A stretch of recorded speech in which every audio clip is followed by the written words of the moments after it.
This podcast is a member of the Voices of Wrestling Podcasting Network. Visit voicesofwrestling.com to hear the rest of our great podcasts, as well as show reviews, columns, opinions, and updates across the world of wrestling. Welcome to Jumping Bomb Audio.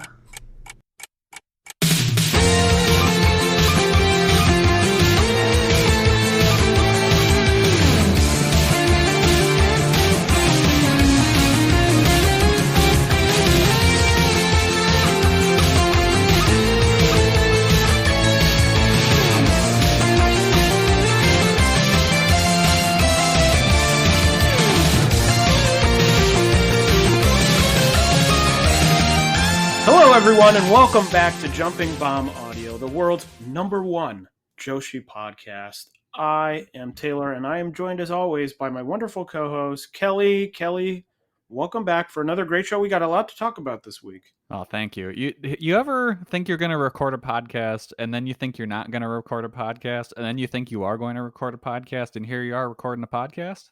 That's what we're going through. I have to say that we've been doing this for 2 years, and we've run into, in that time, almost no issues in terms of recording. I know I listen to a lot of other podcasts. You can listen to some of the other podcasts on the wonderful Voices of Wrestling Podcasting Network. And I know that I've heard horror stories throughout the years of podcasts going wrong, and strangely enough, that has never happened to us.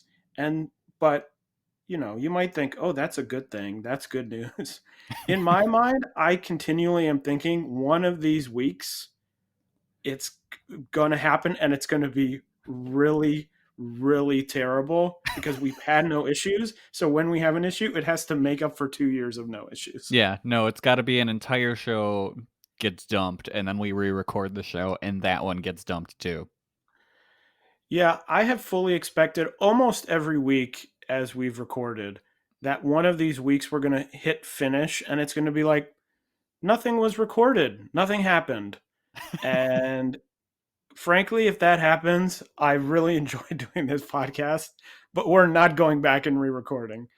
No. Because the idea of doing, 2 hours of recording and then hitting stop and then doing 2 hours of recording and having to say the same exact things you just said in it's one sort of thing a way to redo a bit. Like if you're like, oh, I had something interrupted us, and like, okay, we'll start this over and do it again. We'll edit it in post.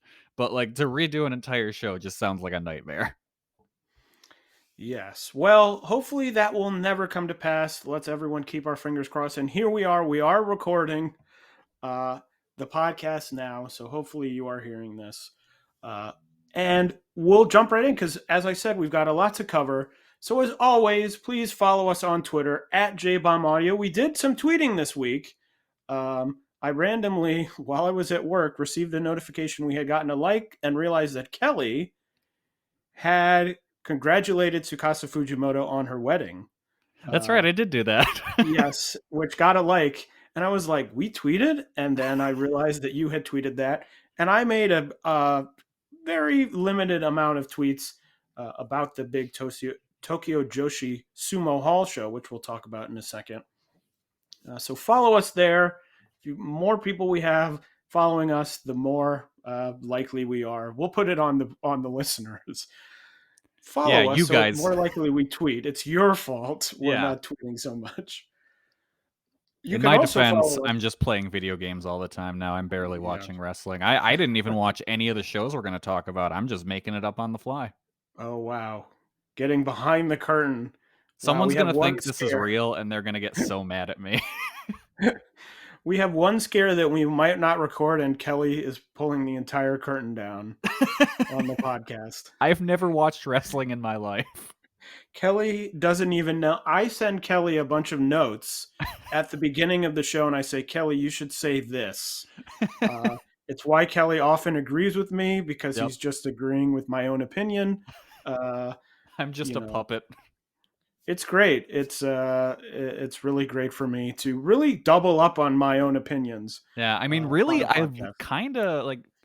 I think I might like the idea of all these time limit draws, but you know, I don't watch the show, so I don't know.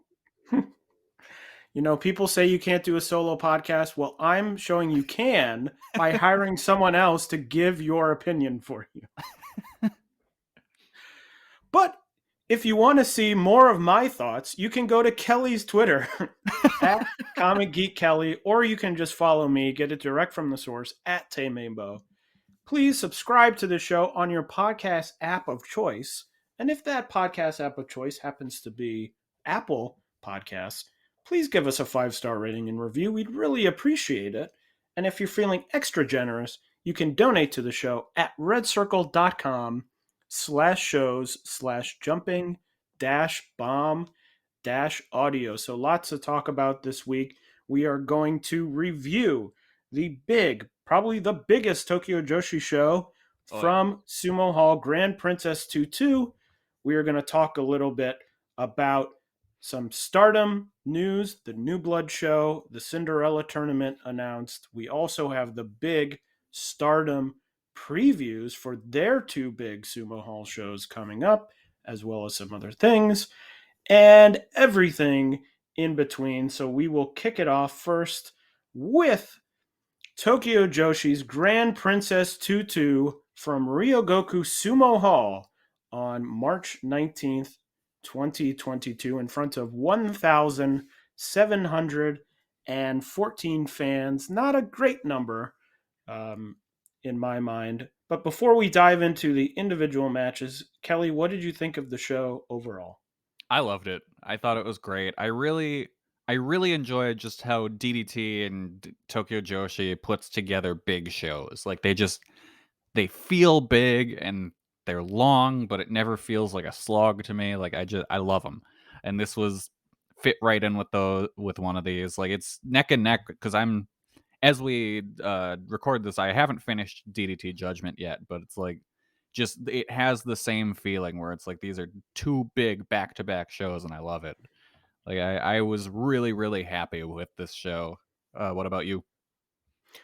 It's funny because I thought it was an amazing show. I really enjoyed it.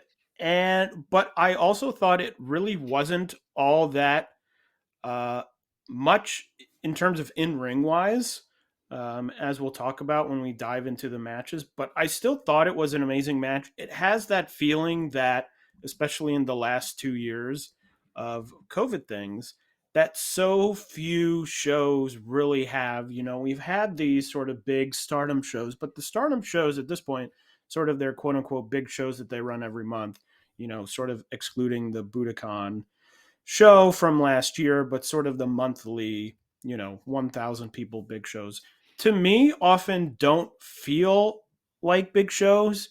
You know, the entrances are the same. You know, there's not a lot of extraneous stuff there except for, here's matches and they could be very good.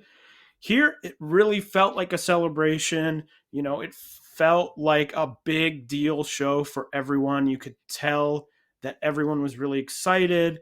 We'll talk about this as we go through the matches, but a ton of big entrances, interesting entrances, new gear, special guests, things like that. It really felt like a big show in a way that really the last show that felt this way to me was the Gaia show that they did, which is another show that I really loved, which just felt like a big deal. Like I like when these promotions put behind, these shows sort of the oomph of being like, we really care about this. We want to make this a big deal. And we feel that it's really important to show the audience that like, this is a big show and it's really important. Yeah, they really focused on like the extravagance and pageantry of wrestling. Like, I mean, the matches were good too, but like the big focus felt to be presentation to me. So the opening match was a tag team match, the debut of the newest Tokyo Joshi rookie, Juria Nagano, teaming with Moka Miyamoto in a losing effort, losing to the regular tag team of Arisa Endo and Suzume in 9 minutes and 44 seconds. I am going to go first here because this is one of the things I tweeted about. I am all in on Nagano. I thought that she looked really good. She had that great combination, which I retweeted, in GIF form of like the 2 back elbows, the strikes, and then the kick, the sort of like delayed leg kick, which That Nagisa was cool. Nozaki does sometimes, but I thought that this version looked better sort of in the ring. So I thought she looked great. I'm all in on Nagano. Can't wait to see what happens with her. And another really strong, exciting rookie for Tokyo Joshi. Yeah. She feels to me like non-problematic Loki. Just the way she kind of stalks around the ring like him and just the intensity, it's awesome. No one else on the Tokyo Joshi roster really has that kind of intensity outside of Yamashita. Like she feels legit. It's awesome. I'm super in on her. Like just buy all the stock right now. And I feel like she elevated Mocha too, because it kind of brought out Mocha's more karate influence as well, rather than just like, I'm just going to try and be a wrestler with some karate stuff. She was still doing that, but it was like, okay, it was more pronounced now. Because like Juria is just straight up, I'm a karate person. I'm going to kick you in the head and chop you and look fucking awesome. So I was really in on this match. These tag teams are perfect together. Like let's go. It's I was super excited about this match. I went 3 stars on it. Like that it's honestly, if you're going for like a debut, 5 stars. Like she did perfect. Like fantastic opener. Yeah, the one thing that was sort of like, oh yeah, she is a rookie, is there was a couple times when she sort of got stuck sort of waiting, clearly like waiting around Yeah. for the next thing to happen, which I'm like, look, it's her first match. That's uh, totally fine. That was sort of the one thing that I was like, oh yeah, she is, she's a rookie. I did really like the show, a lot of celebration of sort of the past and the present of Tokyo Joshi, old sort of retired wrestlers coming back and things like that. I liked that they had this kicking it off, sort of showing the future. And I think Nagano fits in well with all of the other, Endo, Yuki Arai, Kaya Toribami. I mean, I think that's a really strong class and a really a good way to sort of show, in a way, when we talk about the changes in Tokyo Joshi, this is really it. Another person who comes in and has one of these sort of like really great blowaway debuts. I mean, I remember there was a couple years when Tokyo Joshi rookies were debuting like every month, and all of them were sort of like, yeah, this person is fine. They're a rookie. We'll see what happens. And now it seems like every rookie that comes in is like, this person's so good. Yeah. You can't believe it. Like imagine what this promotion's going to be in like 3 years. Yes. Although we'll talk about that as we move up the card, because I have some questions as to what this promotion will look like going forward, which we'll cover more as we get higher up on the card. The finish to this match, Suzume hit the what is it called? Ring a bell.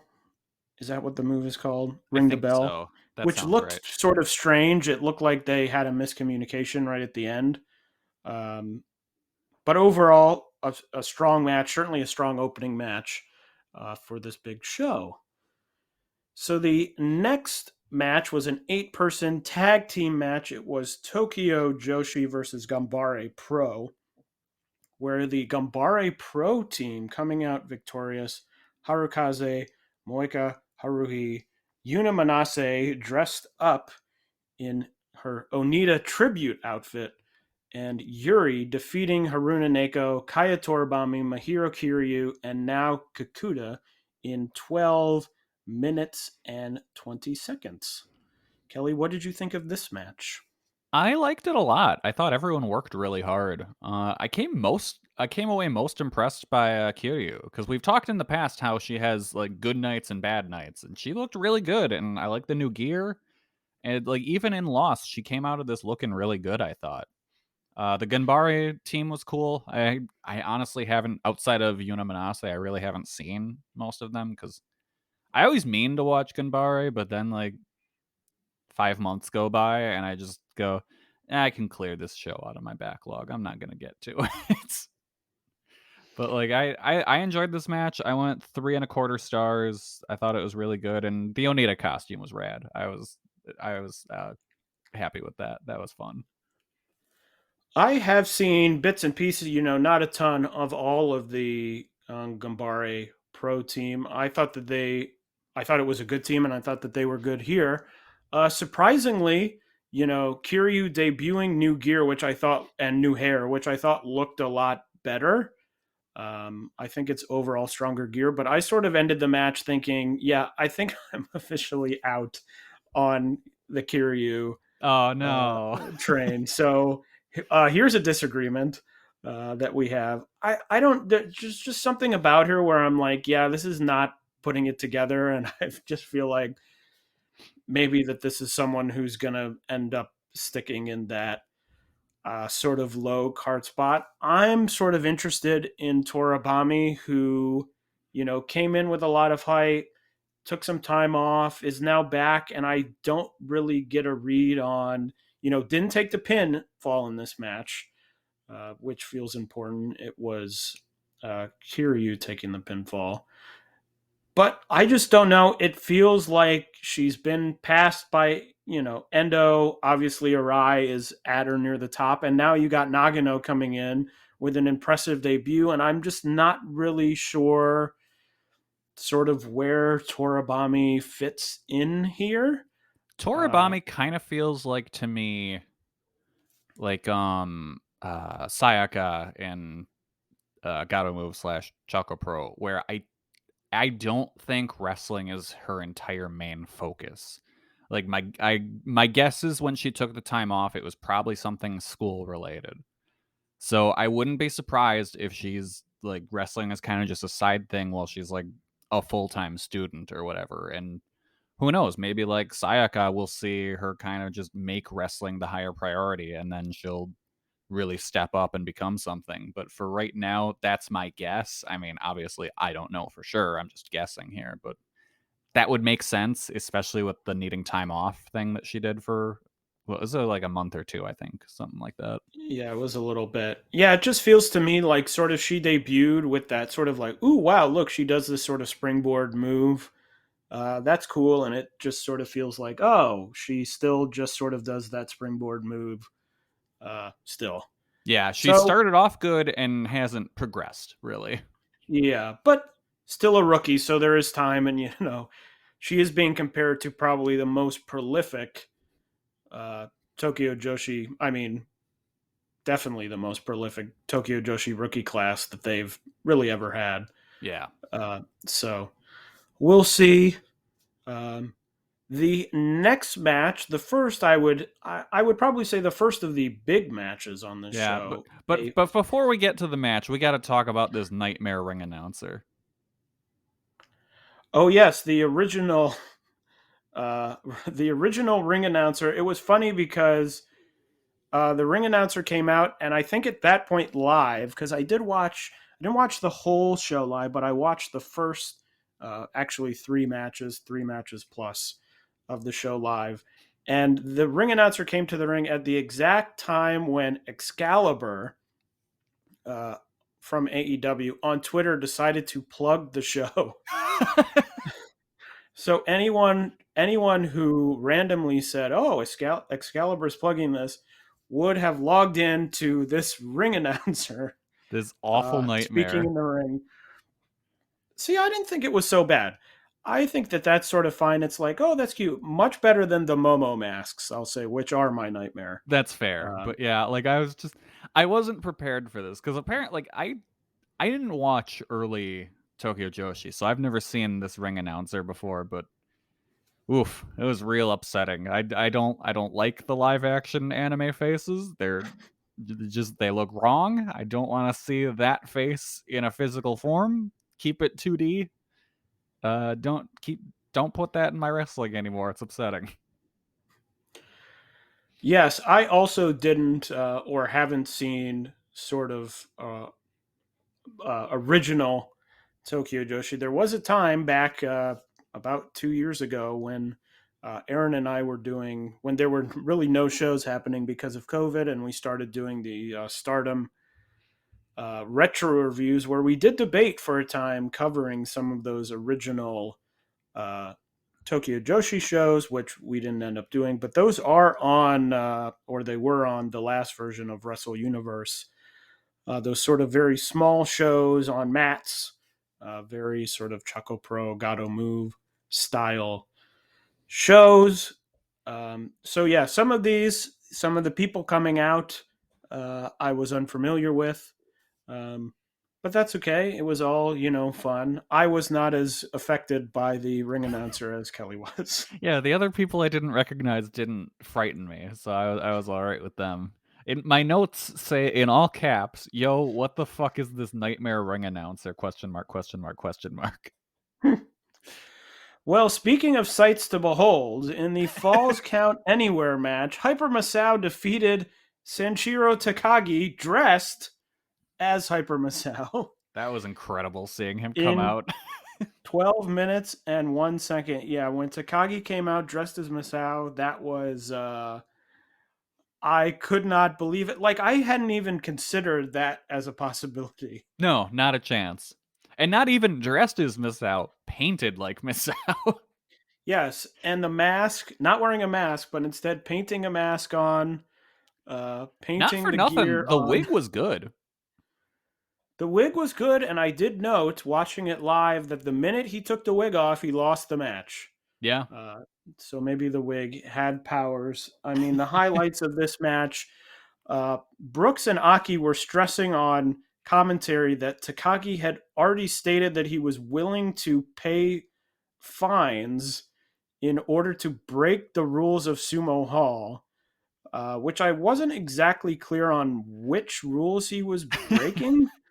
As they were going around the ring, Hyper Masao did leap off the, I don't know what you want to call that, the Entryway? entrance way, but it wasn't the entryway for this show. It's sort of the entryway that, um, like New Japan uses sometimes. Yeah.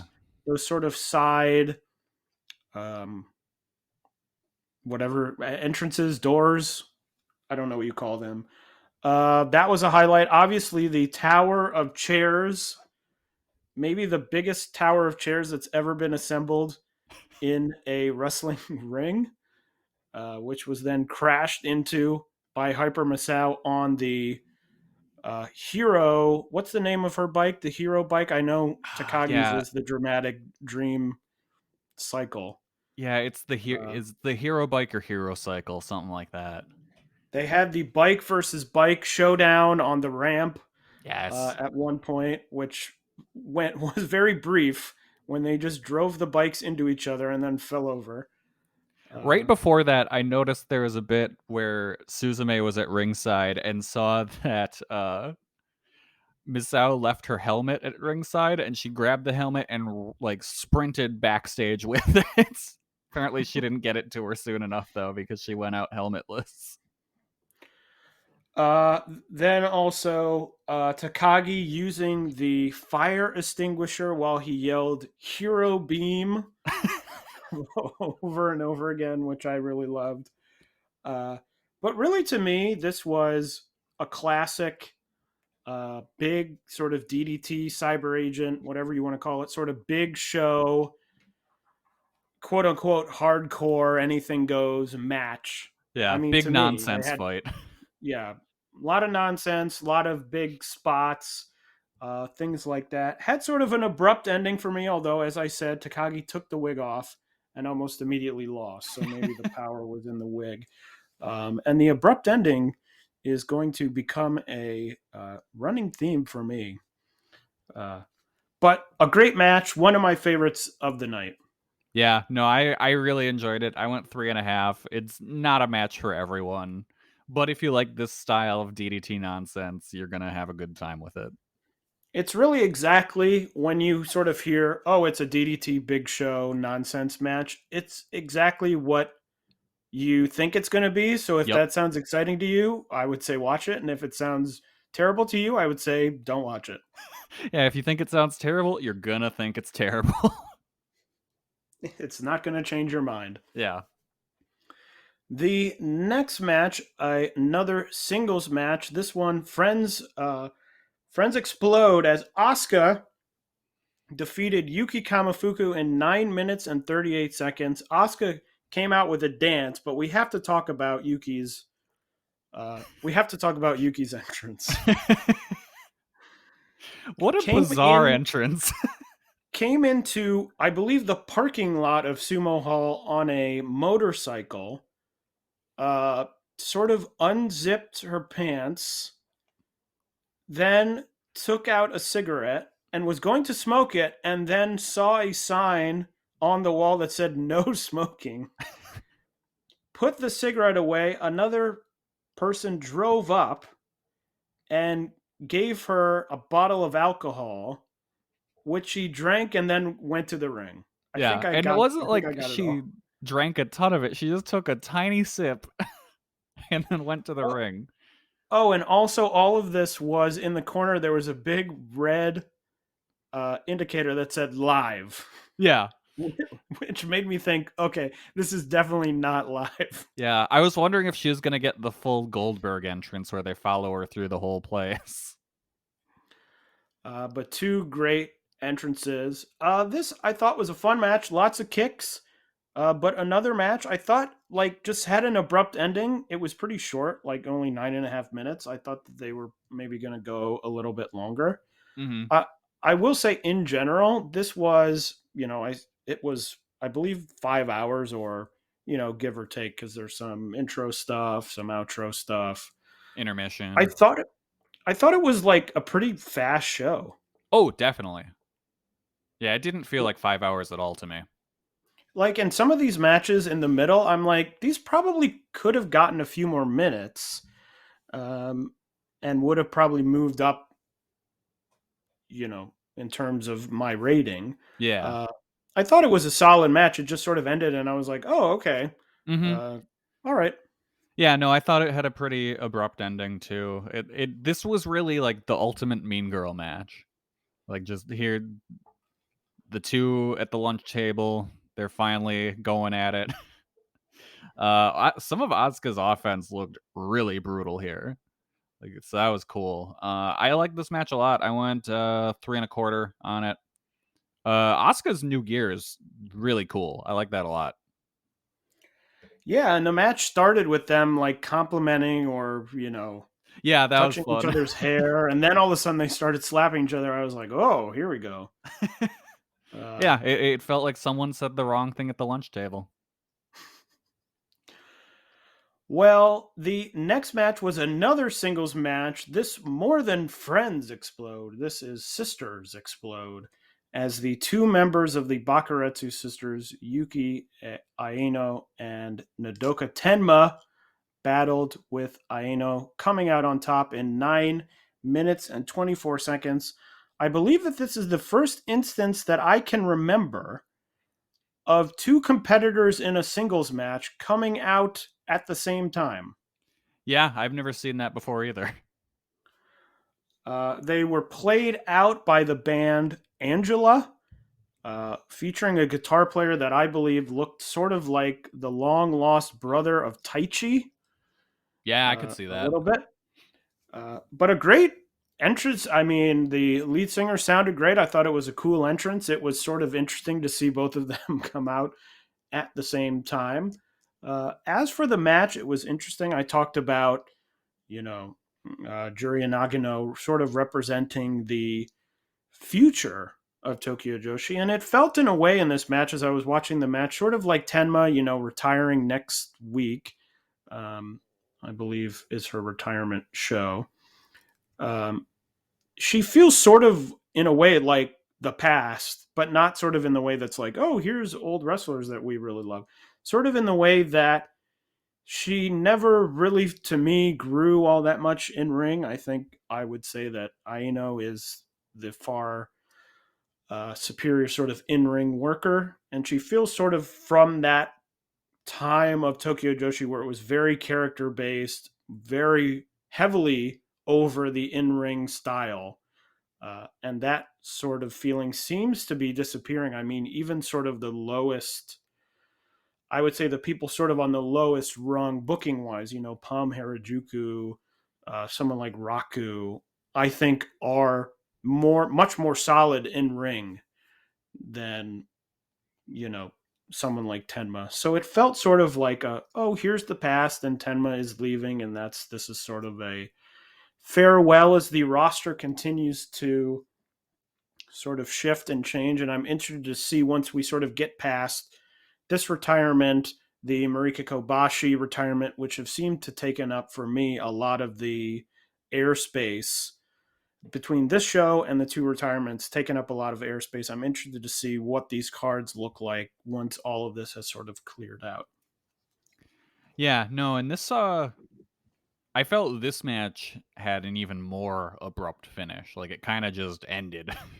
I was like, oh, okay, on to the next thing. But the match was good. It was decent. The entrance was the main selling point of the match to me. The entrance was super cool. I really liked the song and stuff. I went 3 stars on it. It was fine, but nothing to write home about, The next match, a big 8-person tag team match. The team of Marika Kobashi, Palm Harajuku, Raku, and the visiting, back again, Ram Kaichou, taking on Neo Bishikigun of Martha, Mei Saint Michel, Saki-sama, and Yukio Saint Laurent, joined during their entrance by, I believe, every single member of Neo Bishikigun and, I believe, the original Bishikigun, the original version of this group, in an entrance that I think, to me, personally, was my favorite entrance of the entire night. Yeah, entrance of the year right here. It was incredible. I think they put the entire thing up on YouTube so people can see it. It's fantastic. I also tweeted out, I actually stopped the show while I was watching to take a screenshot of, they had Saki-sama in the chair, they spun the chair around and everyone sort of posed. And I was like, this is very cool. I mean, even like Masao coming out, which is totally logical, but to me, I hadn't even thought of that happening. It was so cool. Like came out, I was like, wow, that's cool. Yoshiko-sama coming out. It just was really awesome. I was like, this is great. A great sort of nod to the past without really, I mean, once they were done, they sort of went to the past. It didn't really overwhelm the match. So it wasn't like, oh, they're still here. What are they doing here? So I thought it was great. I thought the match was super fun, high paced. I always forget, I think because I don't see him that often anymore, is that Yukio Saint Laurent's offense is mainly consistent of pulling sharp medical supplies out of his jacket and attempting to stab people with them. It sure is. Which in this match included scalpels and needles, syringes. I really want Yukio Saint Laurent to do a tour of DDT. Like, I think it would be nice to see him get some more reps in. I really like him, and he's super cool. So let's see more of him. Yes, and I also thought on the other side, I thought there was a lot of great Ram Kaichou stuff. I thought they nailed the Ram Maker with the zoom out. I was like, wow, they nailed, because sometimes when people do that sort of tribute Rainmaker stuff, the camera does not cooperate. So I thought they nailed that. I thought Ram looked great. I thought the whole match was great. And then at the end, Marika Kobashi sort of taking the rose from Saki-sama, not destroying it. So interested to see if that leads to something, although in the next, month or so, don't know what would happen there. It makes me wonder, is she really not retiring? Is she going to come back in a new incarnation? As Marika Sama, maybe. Yeah, I don't know. Could be. So we'll see. But yeah, I thought that this match was a ton of fun with so many people, high pace. So big recommend. I mean, even if just to watch the entrance, it's worth it to me. Yeah, no, this isn't like a work rate match of the year match, but I went 3 3/4 on it. I thought it was so much fun.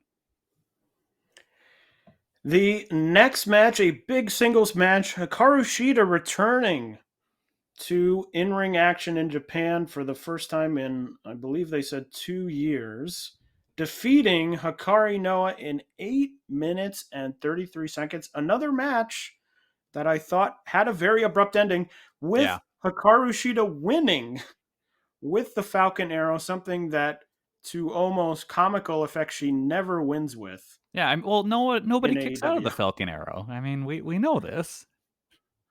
But Aki providing the Excalibur backup saying she's done the deal on commentary, which I appreciated. This match I thought was fine. I was sort of very excited for this match, and I thought that they went out and sort of just delivered a match that was mostly fine. I thought it was on track to be good, to be great. And it ended way sooner than I think it should have. Like, I thought the Falcon Arrow was going to lead into the finishing sequence. So I was like, okay, here we go. And then it was like, no, it's over. And I was just, I just was like, Yeah. okay. The big moment leaving was Aja Kong was on commentary for this match, and Hikaru Shida acknowledging her, sort of pointing her out as she left. So possibly something there, building something there. I know, as we'll talk about in a little bit, Aja Kong returning very soon to in-ring Nice. action after her surgery. So maybe Tokyo Joshi, maybe DDT, maybe AEW looking to run back the match of the year contender from a couple years ago of Shida versus Aja Kong. And it will be interesting. I'm very interested to see, now that she's had the surgery, had some time off, to see if Aja maybe gets a little bit of mobility back in the ring, because that would be exciting. Yeah. Yeah, no, that was my favorite part of the match. I mean, it wasn't even in the match, it was just at the end, but that was super cool. I really hope they do something with it. The next match was the first of 3 straight title matches to finish the show. The International Princess title match, the champion Maki Ito successfully defending her title, defeating Yuki Arai in 16 minutes and 18 seconds. Kelly, what did you think of this match? I really enjoyed it. Super dominant performance from Maki Ito, and it felt like to me kind of like the Mizuki match. This was a victory for Ito over her past. Like she was just she was beating Arai to prove like, hey, I didn't need to be a successful idol. I've got this, and I'm better than you at it. So I thought that was great. Arai still looks great. Continued to impress here in what is definitely the biggest match of her career yet. This is definitely not the last time we'll see these two clash. I think they'll have a lot of matches over the years. But this was really good. I went 4 stars on it. Well, I was a bit lower than you. I went 3.5. I thought it was a pretty solid, good match. I think the biggest thing to me is that, Yuki Arai, I don't know what's going to happen after this, but in a title match very soon into her career, I think on commentary they said that this was her 30th match ever. So still pretty early on. It feels to me like she sort of needs to find offensive identity in terms of what she does in the ring. She sort of has the axe kick, which seems to come out from time to time, but sort of in between the use of the axe kick. It just, there isn't really a strong, like, who is this wrestler to me, which is not uncommon for a rookie who, as I said, now has 30 matches. But as someone sort of being thrust up the card pretty high, and used to sell what is the biggest show in this company's history, it just feels like it's not quite there as to, like, who is this person in the ring. Yeah, and I think the booking of the match was perfect for that, because it was like, okay, she's super popular. There's a lot of people that are behind her, so she gets up to this point on the card, but technically she's not there yet. So she just got dominated by Ito, and it's like, okay, this makes sense. This is actually exactly how this match should have gone, you know? Yeah, and as we talked about in the preview, it will be interesting to see where Ito goes from here. I know that Thunder Rosa winning the AEW Women's title, and I tweeted out, who should be who should I make my first defense against? I saw a number of people talking about Maki Ito on the DDT show. Christopher Daniels did send in a video to say that AEW and DDT have reached an agreement that DDT talent will be going to AEW. After the show, Takagi clarified that does include Tokyo Joshi wrestlers. So I'm assuming we will start seeing Tokyo Joshi. We have seen them in the past in AEW, but I'm assuming we'll see them more often now, especially as sort of it becomes easier to travel. The rumors are in the next few months that Japan may do away with any quarantine coming into the country, which would make travel between Japan and the United States a lot easier. But the big question, of course, is Maki Ito, International Princess Champion. If she were to go into a title match with Thunder Rosa, does Tokyo Joshi want her losing as champion? That was really the one thing that I thought, maybe they have a Rai win. Ito goes to the States, and then she's sort of free to, she could win, I guess, but win or lose any sort of matches in AEW. But we'll see. I know that Miyu Yamashita is heading over in May, I believe, having some matches on the West Coast. So I'm assuming at that point we will see her in AEW, or I hope. My fingers are crossed. Yeah. If I'm AEW, I'm bringing in Yamashita. If you keep her around for a bit, honestly, book her like she's Asuka in NXT. Just have her KOing people and then do a title match. Yeah, so we will see, but we'll see what happens with this Ito title reign moving forward. The semi-main event of the show was for the Princess Tag Team titles. The champions, the Magical Sugar Rabbits of Mizuki and Yuka Sakazaki, retaining their titles, defeating the team of Miyu Watanabe and Rika Tatsumi in 17 minutes and 5 seconds. This was a match I enjoyed. I went 3 3/4. I really thought the finishing sequence was really strong. I thought Yuka really sold well. She had some things where, she tried the lariat and she was a little bit off balance. I thought some of that stuff was great. Obviously, big point of the match was Miyu Watanabe getting both Mizuki and Yuka Sakazaki up for the giant swing at the same time, which I thought looked really great. Looked like, I don't even know how she did it, but 3 3/4 for me. So a really strong, good semi-main event. Yeah, I went 4 on this one too. The Yuka was the star of the match for me. She was so good here. Like her selling was fantastic, and like the closing stretch was awesome. She was laying in those shots. It was great. I was honestly surprised to see the champions retain here, but the win felt earned. It was like a hard fought match. I really liked it. And yeah, every time Watanabe does the double swing, it's super impressive. Like that's a thing that no matter how many times she does it, I'm not going to not be impressed by it. Yeah, and on Cage Match, this match has an 8.92 on 51 votes, so just under 4.5 stars. So the consensus a little higher than me. Kelly, what was your star rating for the match? I went 4. Okay, so slightly higher than me, but in the same ballpark. Yep.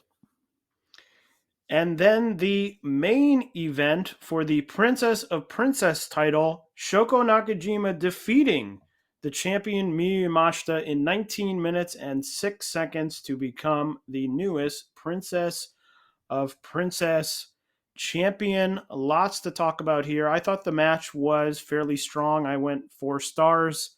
Wasn't crazy. I saw some people as high as, I believe, 4 3/4. The cage match rating is 8.97, so nearly 4.5 stars. I thought a solid match. Wasn't blown away. I thought, as always, Yamashita was excellent. Nakajima, I think she's very good. She often struggles to get into that like really great arena for me, which I think is where sort of this ended up at 4, 3 3/4, 4 stars. But sort of most interested by the booking, Miyu Yamashita winning the title, dominating pretty much every up and coming wrestler in the company to then drop it to Shoko, who has already held the title in the past.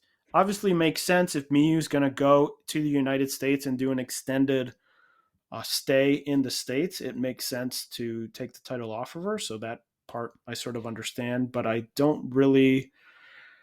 still am stuck on this idea of that you have this big title reign and the change that you make is to someone who sort of already is in that top tier. Yeah, I thought it was the most boring way possible to end her reign. The commentary sold it a little bit for me, where they were saying that they've kind of over the years traded this belt back and forth, and I thought so. Looking at it that way, I think it's kind of interesting.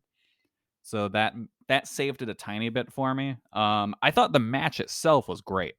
I think this is probably my favorite performance that I've ever seen from Nakajima. I thought she did really well, kind of putting up a fight against Yamashita's just onslaught.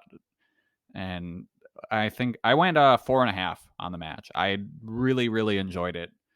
Divorced from the booking. The booking is whatever. It's bleh. I think Nakajima is probably going to be a transitional champion. In all honesty, I would love to see Tokyo Joshi bring over Mayu Kihi from DDT and have her kind of just come in and be the new champion. I think that would be really cool.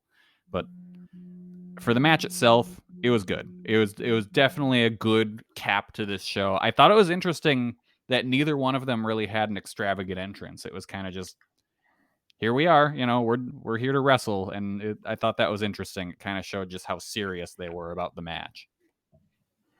Yeah, I agree. I think it's an interesting decision. I think largely with some of these, the booking of the show, as we talked about in the beginning, 1,714 fans in Sumo Hall is not a great number. It's essentially a full Korakuen Hall show, with no restrictions. I think part of that could be down to the fact that, I think this main event, it sort of made sense when it was booked, but I thought that this was sort of the play it safe sort of version of what they could have done. Definitely. In terms of booking a main event. As we've talked about in the past, we, don't always see eye to eye with the company in terms of what Stardom does with a lot of their booking, but I do think that they do a good job in getting some of these people up the card.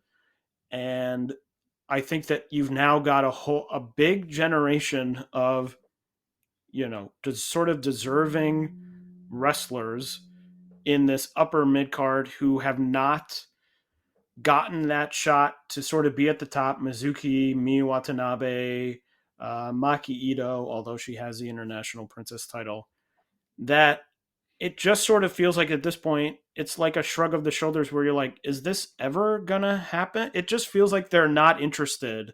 It feels like they're like, we have the 3 or 4 people that are going to hold this title, and the title's just going to sort of move between these 3 people whenever we sort of need it to move. Yeah, it's very odd booking. I don't know. I really think it all depends on what happens after Nakajima. Because again, if it's just like Yuka wins, then okay, fine, whatever. I guess we're just doing this forever. But if it's someone that new comes in, then we see, okay, they did have like a plan for this. But right now, again, it's just the most boring way possible for Yamashida's run to end. It just feels to me like no risk booking. Like you're Yes. just like, well, this is a person who's established, so we'll move it from one person who's established to the other. And that, unfortunately, you can, as the sort of shows improve in ring wise, you can sort of help that way. But you got to take a risk at some point. I mean, I think to me, it's crazy that Ito has not held the title. She's the biggest star. To me, the biggest match on this card was Ito against Arai. And I think Yeah. probably a lot of people would agree with Arai being, the SKE 48 stuff. But the fact, I mean, Ito isn't even a risk at this point to me. No, not at If you're all. like, well, let's get, okay, maybe, Miyu Watanabe would be a risk. Okay, maybe, maybe Mizuki would be a risk, although I would argue she's in the top 5 in the company. And certainly one of the best, probably in the top 3 in terms of in-ring. But Maki Ito is like a home run. Like, why would you not do that by this point? Yeah, I don't get it. So we will, I guess we'll see moving forward. They have a Korakuen coming up in April. Announced a number of Korakuens and some more big shows throughout the rest of the year at this show. So we will have to see what happens with that, see what happens with all the AEW stuff. So still some big question marks moving forward for Tokyo Joshi. Yep. And then kind of going off of that, the next show we had DDT Judgment, which had a Saki Akai versus Maya Yukihi match on it. Which, Taylor, did you have a chance to watch this? I unfortunately did not get to watch it yet. Okay. It is awesome. I was really, really impressed by this match. I still have 2 more matches to go on Judgment, but as of now, this is my favorite match from both of the shows. I thought it was really good. Just brutal looking strikes from Yukihi, and Saki really stood and just traded with her. Like, there was some really good strike exchanges. Super hard hitting and messy at times, but in a good way. Kind of like the Charlotte Sasha Banks dynamic at times, where it's like, oh, this feels dangerous, but it ups the match a bit. Like, I really like this. Saki Akai wins here. Kind of saw that coming, but again, the match was so good. Who cares? I went 4.5 on it. This was definitely something that's worth checking out. In other news, the last 2 weeks, Stardom has had a number of big shows. The first one on March 11th, their first New Blood show, or as Dave Meltzer called it in The Observer, The Blood show, which was interesting.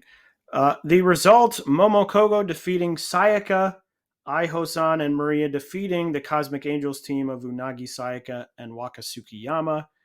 Donna Del Mundo of Mei Sakurai and Mirai going to a 15-minute time limit draw with Queen's Quest team of Lady C and Saya Kamatani, the Stars team of Hanan and the returning Saya Ida defeating the Just Tap Out team of Aoi and Tomoka Inaba, Oedo Tai team of Ruaka and Starlight Kid defeating the Diana team of Haruka Umasaki and Naname, and in the main event, the debuting rookie Miyu Amasaki falls to Utami in 11 minutes and 52 seconds. I thought this show was a ton of fun.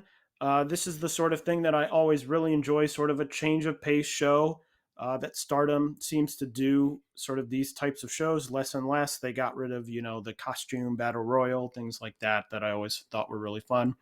Thought that this was a strong show, highlighted by that Stars versus Just Tap Out match, which I just thought was great. Really my sort of pace style of match, sort of like that Starlight Kid Azumi match. I went 4.25 on that because I thought it was really, really great. But as always, we got to talk about the fact on a New Blood show, why is there a time limit draw? Why? What? I think I messaged you. I was like, all right, look at the card. Guess which one's a time limit draw. Mei Sakurai, Mirai, Lady C, and Sayaka Matani, you're telling me you can't find out one of those 4 people to take the fall in a... in a mid-card match on this. Saya, your number 2 champion. Saya Can't is number beat 2 Mei champion and Sakurai? cannot defeat Mei Sakurai or Like- Mirai. And by the way, Mirai and Mei Sakurai cannot pin Lady C? Yeah, Come on. I don't Like understand. this one is indefensible to me. Oh yeah, and it stuck out like a sore thumb on this show. Like it didn't fit with anything else. It was just like, oh, this is just a regular Stardom match. All right. So yes, but highly recommend checking out that Stars Just Tap Out match. Kelly, Yeah, I really I know liked you watched it as well. Yeah, I really liked the first 2 matches on the card. I think those were my favorites. I thought Momokogo and Sayaka did really well. I thought Momo's selling of her leg was awesome in this match. This was, for me, the best I've seen her look so far. And I thought Sayaka looked really good too. I noted she throws elbows like she's Minoru Suzuki. And I've noticed that might not just be a coincidence because she also sometimes works Suzuki's store. So I wonder if he's like helping to train her, which would be super cool if that's the case. And then I really also enjoyed the Maria and Ihozan versus the Cosmic Angels match. I thought that was really good. Super intense. I like that a lot about this show where you have the interpromotional matches where everyone's really fired up to not lose for their company. So like that match was awesome. Maria looked great. She definitely like held the match together. I thought I went 3 1/4 on that one. That one was really good, worth checking out. In the main event, I thought Miyu Amasaki looked really good. She had a super strong debut. I think she's already ahead of a bunch of her peers at this point. And but being in there with Utami definitely has to help. But I think she's got a ton of potential. Yeah, it's funny that Unagi Sayaka match. I was sitting there thinking, wow, it really is amazing how much better Unagi has gotten Oh from yeah, when she debuted. And then, of course, right as I was thinking that, like she botched something or something happened, and I was like, well, I jinxed it. yep. But still very good. Yeah, I also enjoyed that match. The following day, Stardom had the big Queen's Quest versus Oedo Tai 5-match series. One of the big sort of surprises of that show was Queen's Quest advertising an X, which turned out to be Miyu Amasaki. And the whole thing ended, the 5-match series ended in a 2-1 stalemate with Utami and Momo, their match together ending in a 15-minute draw. So the whole show ends in a draw. Yay. So getting even bigger and bigger. And then another show on the 13th, March 13th at Korakuen Hall, a title match. The Artist of Stardom title holders, Himika, Maika, and Natsupoi, retaining their artist title over Utami, Sai Kamitani, and Lady C. Also on that show was the announcement of the Cinderella tournament matches, which we will talk about in a few minutes. That artist title match, I would have bet money that was going to be a draw. They don't often do the title like on Korakuen because that was really the one sort of big match on that show. They don't often do them in the main events of like title matches on big shows, so I'm not surprised that one was not. And then the Cosmic Angels team came out afterwards to challenge for those titles. So just sort of moving that along. I think the artist title at this point are sort of the bottom, except for the future of Stardom title, which is the rookie title. I think the artist titles are sort of the least important titles in the company. So not all that surprised that ended in a decision. Seedling had a show on March 18th. I haven't gotten the chance yet to watch that, but that had the Riko Kawahara, Riko Kaiju main event. Some shows. Oz had a show. Sendai Girls. Ice Ribbon had a number of shows, but the big Ice Ribbon news of the last 2 weeks, Tsukasa Fujimoto getting married and announcing that after the May 4th Yokohama Budokan show, which is Ice Ribbon's usually one of their biggest shows of the year, that she will be taking an indefinite leave of absence. Kelly, who is going to be left on the Ice Ribbon roster? Man, I don't know. Like, they're taking hit after hit after hit. I don't know what's gonna be left for this company. I mean, I don't know what is going to happen with them. I think that Fujimoto is the booker. So Of, like I was wondering, like, what kind of absence does that leave? Not just as a wrestler, but just behind the scenes stuff. yeah, so I don't know if she's going to keep doing it and, just not being involved in the shows. To me, the answer, you're like, well, what do you do? I mean, I think either, you know, I think Ibuki Hoshi is probably your sort of like default. I mean, to me, of the roster that's left, like someone who's ready to hold the Infinity title and sort of, I would say put it on Hoshi, bring in a bunch of freelancers to try and, sort of hype up her title and try and make something out of her, because she has been good. She's had good matches in the past that I've Yeah. enjoyed and you've enjoyed. So she's got the in-ring skill, and you don't really have that many other options that are sort of ready at that, what I would think is at or near that level. But really just a devastating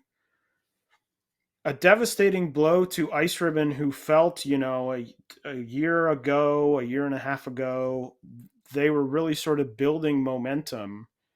And between the prominence, people leaving, Maya Yukihi going freelance, Sakushi retiring, Fujimoto taking the leave of absence, it really feels like a stalled. I mean, to me, it feels like a stalled out promotion in many ways. Yeah, I mean, you just took out the entire top of their card. Like, everyone's just gone. You'll have Sakushi for a little bit longer. You'll have Fujimoto for a little bit longer, but now, it's sort of like, well, gotta get ready for what that looks like past that moment. And, not helped by, we talk about, oh, Stardom has only taken a few people from, Ice Ribbon, but it only sometimes takes one. It's like a Jenga Yeah. board. Sometimes it only takes one piece, and you say, well, it's just, one person. That's all it sometimes takes to sort of take down a company that, these Joshi companies mostly are, Stardom is, Tokyo Joshi is, they're backed by big companies. Really, all these other Joshi companies are not exactly on solid ground. I don't No. mean to speak poorly of them, but they're not companies. I mean, the fact that, Seedling has seemingly survived losing Nanae for some amount of time is good, but they're all sort of in precarious positions, which is also why I'm sort of surprised that all of them lasted throughout COVID. Because COVID was a big thing where I thought, well, this is going to take out some of these companies, Yeah. because it's hard for everyone. It's even some of the men's companies are having a, tough time, and, some of them are on firmer footing than the Joshi companies, but we'll see. I'm hoping, I know you, Kelly, love Ice Ribbon. I love Ice Ribbon. So I'm hoping that they can, in some way, bounce back from this and return to form. Yeah, because I don't want this to be the end of the promotion, especially now when they've finally made themselves more accessible to foreigners. Yes, but not to be all bad news, they did run a number of shows in the last 2 weeks, including a Korakuen Hall show where they had 2 title matches. Yuki Mashiro retaining her Triangle Ribbon title over Nao Ishikawa and Seedlings Riko Kaiju. And Sakushi, even though she is retiring soon, defeated Saki to retain her Ice Infinity title on that show as well. The reunion of Muscle Venus, the team of Hikaru Shida and Tsukasa Fujimoto, defeating Hamaka Hoshi and Makoto in the semi-main of that show. Diana had 2 shows in the past 2 weeks, including one on the 13th, where Sakura Hirota and Yumi Oka defeated Haruka Umasaki and Miyuki Takase to win the Diana Tag Team titles. But wait, later that day, March 13th, at Wave, Haruka Umasaki and Miyuki Takase defeated Sakura Hirota and Yumi Oka to not only win back the Diana Tag Team titles, but also win the Wave Tag Team titles, a double tag title match. So at the end of the day, Haruka Umasaki and Miyuki Takase end up +1 on the titles for themselves. After losing them in the afternoon, they gain them back in the evening, and Wave having a show on March 20th with a big Wave versus Prominence elimination match. Nagisa Nosaki, Sakura Hirota, Yuki Miyazaki, and Yumi Oka taking on Miyako Matsumoto and the Prominence team of Mochi Miyagi, Risa Sera, and Suzu Suzuki. And then in Pure J, the team of Arisa Nakajima and Hanako Nakamori retaining their Pure J tag titles over Miyuki Takase and Rena Yamashita. So that is everything that has happened in the last 2 weeks of Joshi, and there's lots coming up. The first one hasn't happened yet, but will have happened by the time we record. Stardom has a show on March 21st, highlighted by a main event of Tekla versus Ruaka for the SWA title, assuming that will be a neat and tidy defense for Tekla. And in the semi-main event, Julia and Tsuri facing off against Mayu Iwatani and Saya Ida in an exciting match that I'm sure will go to a time limit draw. I'm going to predict it doesn't, because Wow. Who pins who? I don't know who. I think Julia gets pinned, because I think it'll further the split between her and Tsuri. I feel like a loss here would make sense to further that story, which now that I'm saying it means they won't do it and it'll be a time limit draw. But ideally, I would book it as Julia getting pinned by Mayu, probably. Or hell, give Saya a big win. Why not? I think Saya should turn on all 3 of them and pin them all in the middle of the ring. No. With her new tag partner, Togi Makabe. Oh, boy. But the 2 biggest shows of the next 2 weeks are the 2 nights of the Stardom World Climax at Sumo Hall. The first night is on March 26th, and let's run down the card here. The first night opens with Hanan taking on Rena for the Future of Stardom title. Kelly, do you think Hanan retains her Future of Stardom title here? I think so, yeah. She's All having right. a good run. The next match, just a singles match, the returning Saida taking on Mirai. That should be a fun match down at the start of the card. The next match is a 6-person tag gauntlet match. The teams Himika Natsupoi and Mei Sakurai, Ruaka, Saki Kashima, and Fukigen Death, Mina Shirakawa, Waki Tsukiyama, and Momo Kogo. And the final team, Azumi, Lady C, and X. If it's the same X as it was last time for Queen's Quest, it will be Miyu. But maybe it's someone else. I don't believe that the X has been announced quite yet. So we will have to wait and see on that one.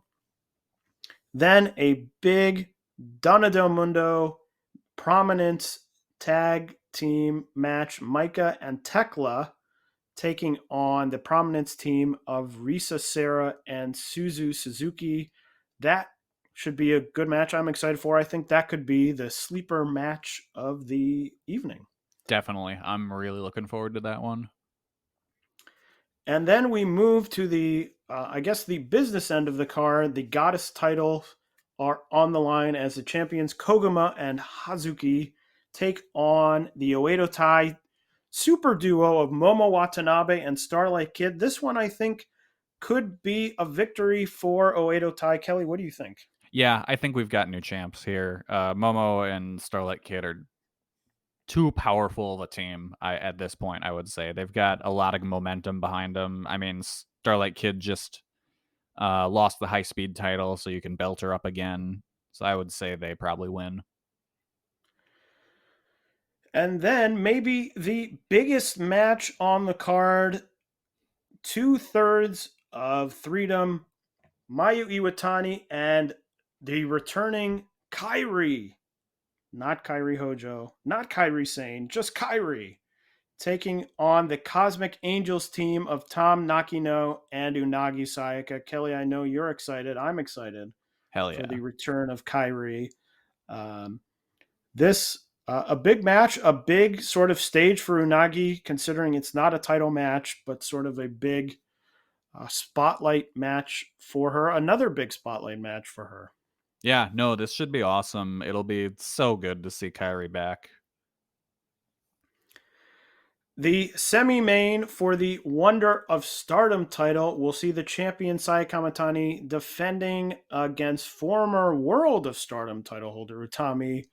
Kelly, do you think Saya retains here or loses the title? I think Saya retains. Like it's trying to work through the logic, of the having the match the next night too, because it's like I feel like Saya retains. To me, it would be crazy if Utami wins, just because it's like, why would you give Saya the belt just to lose it very quickly after? But it also seems weird to be like, oops, Utami loses the World of Stardom title, and now she loses the Wonder of Stardom. Like, it feels like hitting all the rungs on the way down. Like, I don't know. It kind of feels like they're cycling her down, because what was the match on the last episode we did? I talked about where her team took a fall that they really shouldn't have. It was against a Wado Tai team, I think. And that's right. Yeah. It was like the second from the bottom, and her team took a loss. So it's like, I don't know. It feels like they're cycling her down. So this feels weird. Yeah, I think it she's feels losing. Weirdly like a match where they're like, we need a big match. And they're like, well, we'll just put Utami in the match without thinking why. Yeah. Like, obviously, if Saya wins, then it's like, hey, I beat Utami. Like, I've established myself. But it's also like, ooh, weird for... Oh, or the other option that we didn't time limit draw. Yeah. I don't want it to happen. So when it's not directly in front of me, I block it out. Yeah. I'm like, nope, it's not going to happen. But anyway, on that inspiring note, the main event of the March 26th show, big match, maybe the biggest match in Stardom for the World of Stardom title, Shuri versus the champion Shuri versus the challenger, the Night One challenger, Julia. This one to me is up in the air. Kelly, what do you think is going to happen?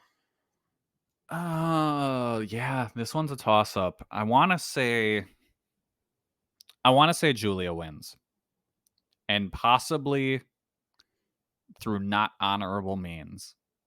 And kind of kick off her end of Donna Del Mundo as the heel side. Though, but then again... That's interesting. Well, you took my hot take, because I was going to say I think Julia wins. But I wasn't thinking of through nefarious means. Obviously, as we've heard, it was the original plan for Julia to win the 5-star Grand Prix before she was injured. That's right, yeah.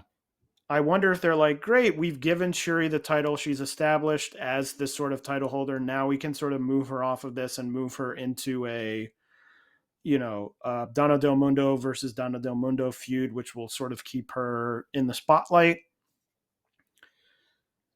Is it long enough? Like, will people be like, oh, sure, you barely defended your title before you lost it to Julia, but also, like, if Julia loses, what would happen? Because I think I don't know if you agree. I think the winner of this match comes out of the next night as champion.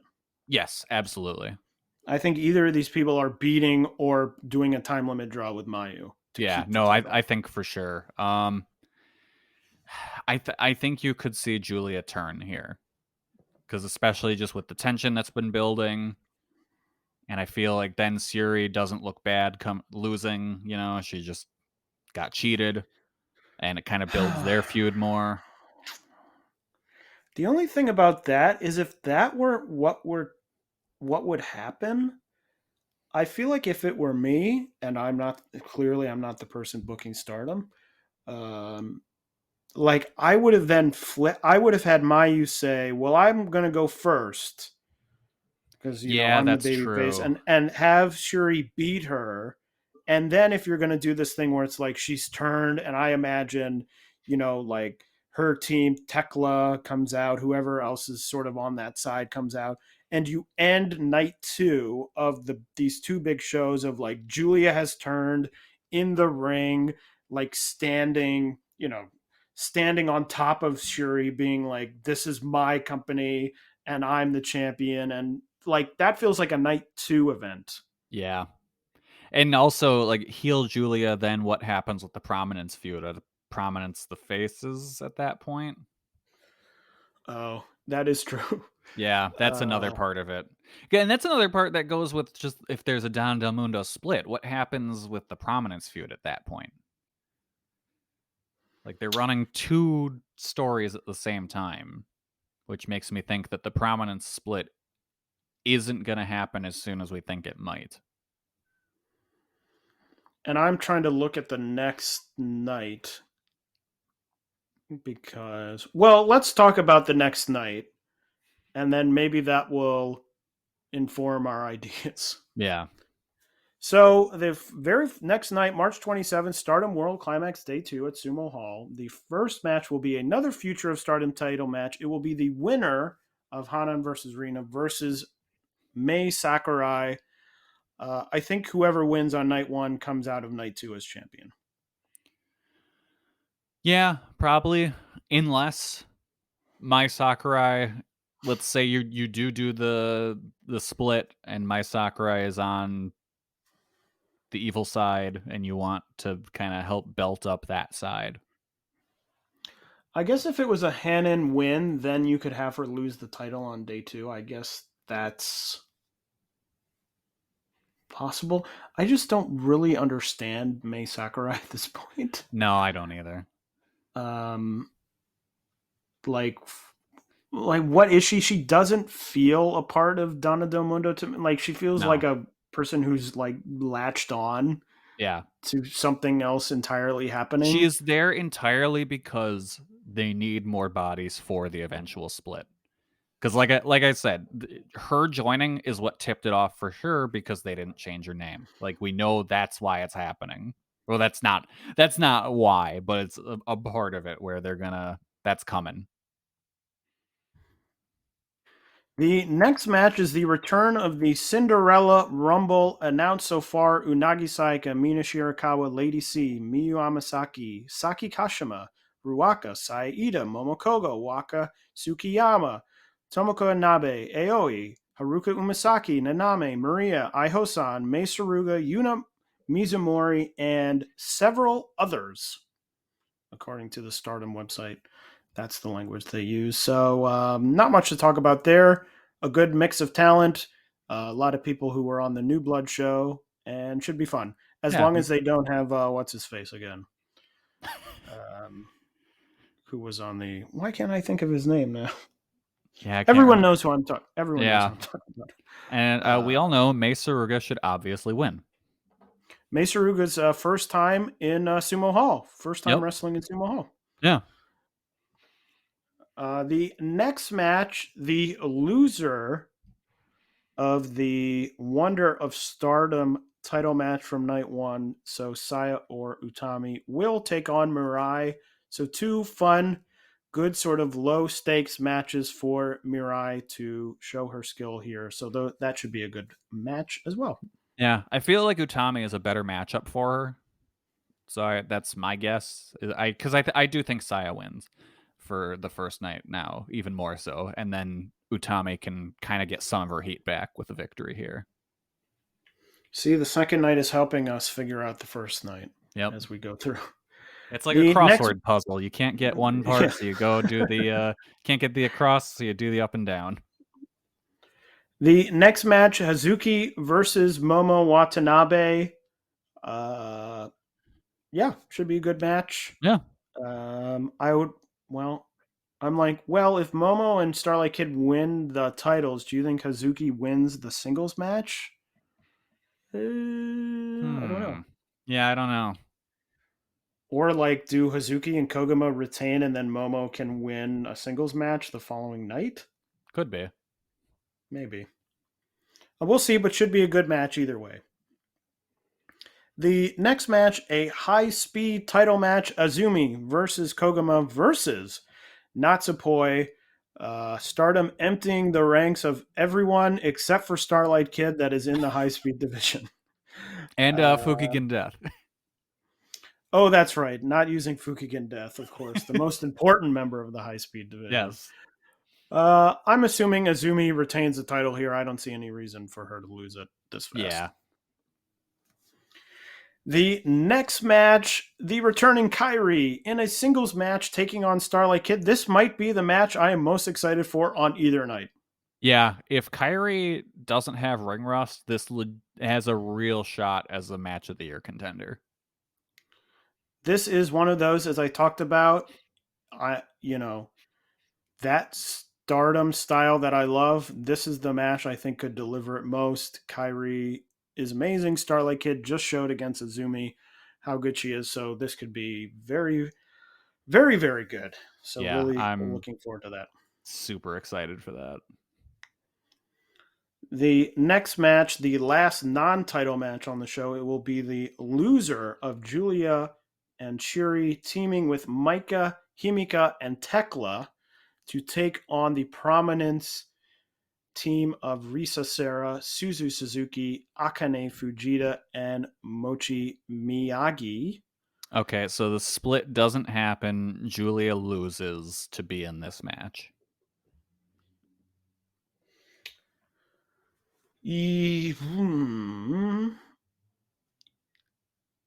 Because I feel like the match just doesn't mean as much if Julia's not in it.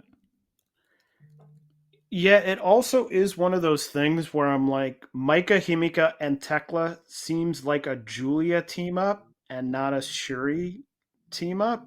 Yeah. I don't know if that could be just purely reading too much into it. But I don't know. I'm just like, do they bring Julia back, put her in a title match just to have her lose that quickly? I mean, I guess she has the Prominence stuff, so you're like, okay, it's Prominence. I don't know. I guess we'll find out. Yeah. Do we think Prominence wins either way? I mean, I think Prominence has to win at least one of these matches. Yeah, I think Prominence needs to win here. I think they would. Because the first one is Maika and Tekla versus. I think they. I think they win both.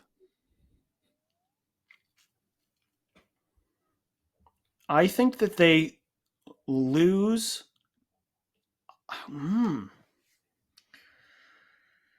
Because these things, I'm like, I am booking myself into a shoot here, and I know that this is not what's going to happen. But my thought would be you have Maika and Tekla win on night one. Then on night two, Julia wins a title on night one. So it's Shuri, Maika, Himika, and Tekla. You have Prominence win, and you have Maika and Tekla go, what the heck? We beat these people last night. Okay, all right. And the difference in the team is that you're here. And that's part of the split. But I think I'm outthinking myself on that. Yeah, I think you probably are, but if that's the way they go, I like it. Like, I think that's an interesting story, but it also feels like a story that Stardom wouldn't do. Yeah. But I think, yes, I think Prominence has to win at least one of these. But are they going to win? I don't know if they're going to win both. It just feels like something that Stardom would not do. Nah. Stardom can't even have their own people beat their own people. Yeah, that's true. Much less these outsiders who are not, as far as I'm aware, in any way signed with the company beating, this team twice in a row. So anyway, another one. We're previewing, giving guests. We're like, well, I guess we'll see. Strong preview. But the semi-main event for the second Wonder of Stardom title match will be either Saya or Utami going up against former champion Tom Nakino. I think the winner of night one wins this. Yeah, I think so. Another one that I'm like, why? Another one where I'm like, why is Tom challenging for the Wonder of Stardom title, except for the fact that you need a big match? Yeah.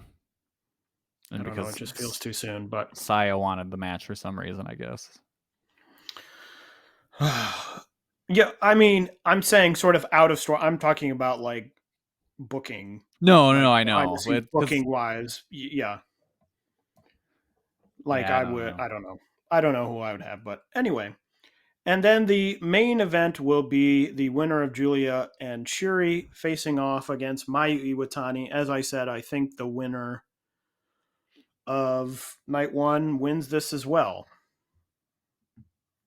Yeah, I would say so.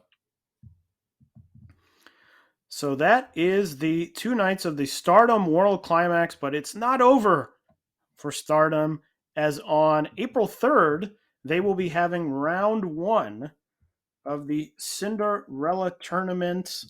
A ton of matches on April 3rd, so we are going to run through them. Kelly, I'm just going to give you the match, and you tell me who you think is going to win. All right. Ready? Yes. Himika versus Ruaka. Himika. Okay, and then Himika versus Shuri, who gets a first round bye. Shuri. Okay. Hazuki versus Miyu Amasaki. Hazuki. Okay. And I'll pipe in when I disagree, but I haven't disagreed with anyone. Azumi versus Momo Watanabe. Draw. You're reading my mind. I should say you're reading my notes that I sent you very well. Tekla versus Julia. Julia. Okay, interesting. I also want to say, now looking at this, I think Julia does not win the title. No? Okay. It just feels weird to me to be like, Shuri and Saya, they've already said, like, even if they lose the title, they still get the bye, but it would be weird to be like, hey, Julia is the title holder. I don't know. Yeah, no, you're right. Maybe I'm fooling myself. The next match, Koguma versus Fukigen Death. Koguma. Well, you can go Koguma. I'll go Fukigen Death. Yeah, no, I'll go Koguma, but yeah, that's one where Fukigen Death can win any match at any time in a tournament like this, besides like the semifinals and above. I think we need some chaos. Yeah. So I'll go for Fukigen Death. Saya Ida versus Rena. Saya. Lady C versus Mei Sakurai. Lady C.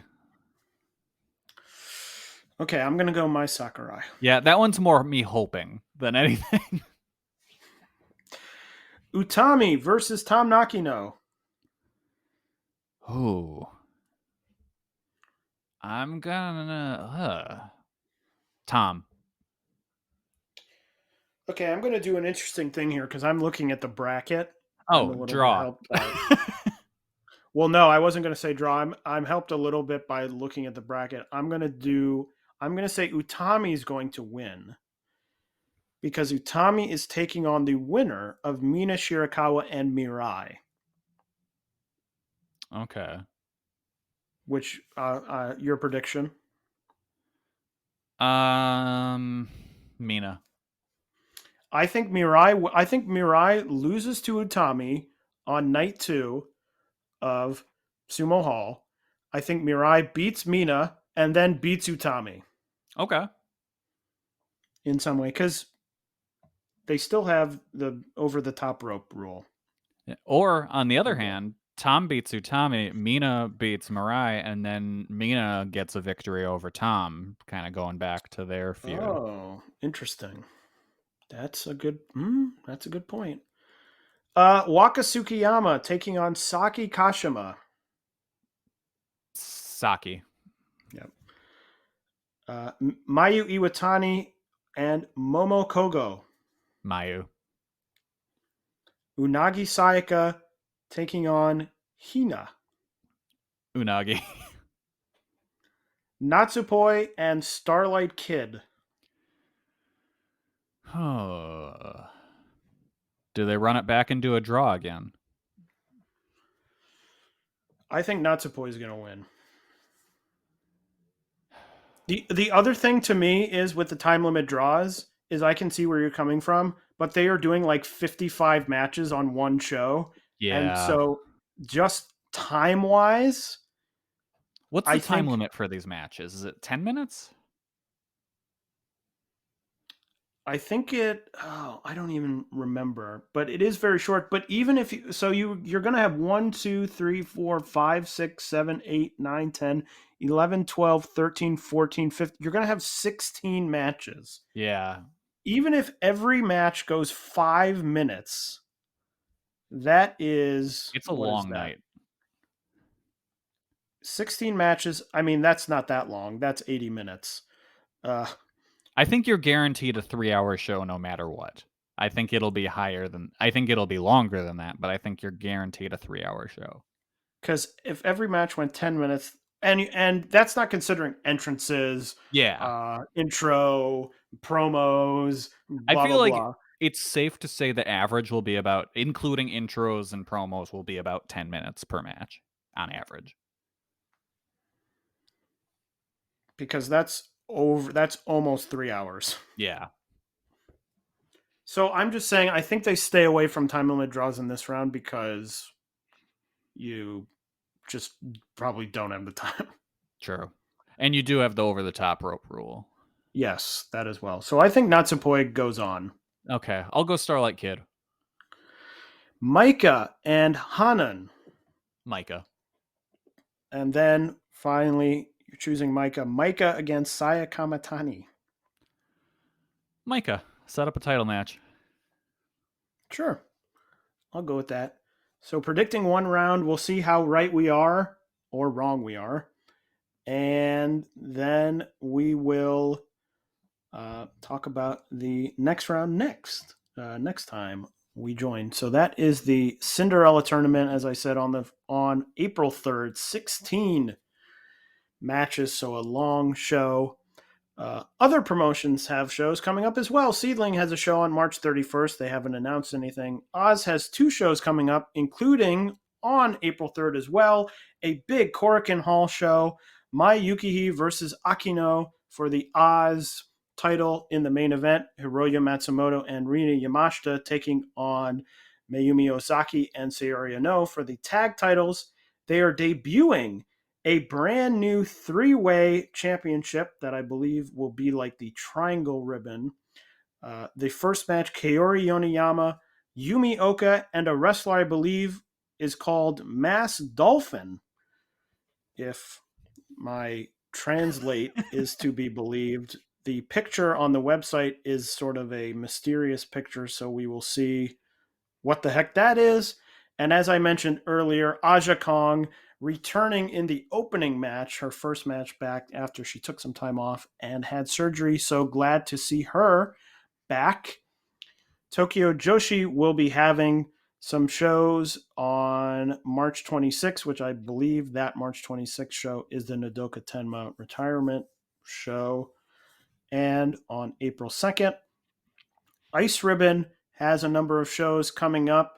On March 27th, Sakushi versus Totoro Satsuki for the Ice Infinity title. And in the tag titles, the Hoshis, Hamako Hoshi and Ibuki Hoshi, taking on Saki and Hikari Shimizu. And then on the 3rd is the Sakushi retirement show. The match announced for that show is Sakushi versus Makoto. And then Wave has a show on April 1st. 2 title matches. The new DualShock Wave title holders, Haruka Umasaki and Miyuki Takase, will take on Yuki Miyazaki and Hibiscus Me.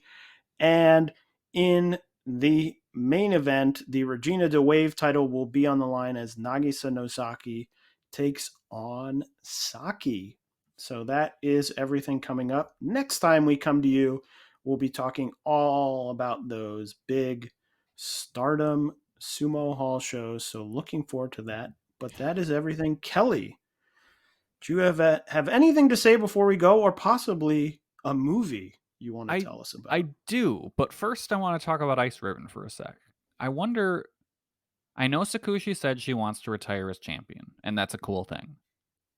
But do you have Makoto beat her, and then kind of Makoto become part of the new upper card of Ice Ribbon?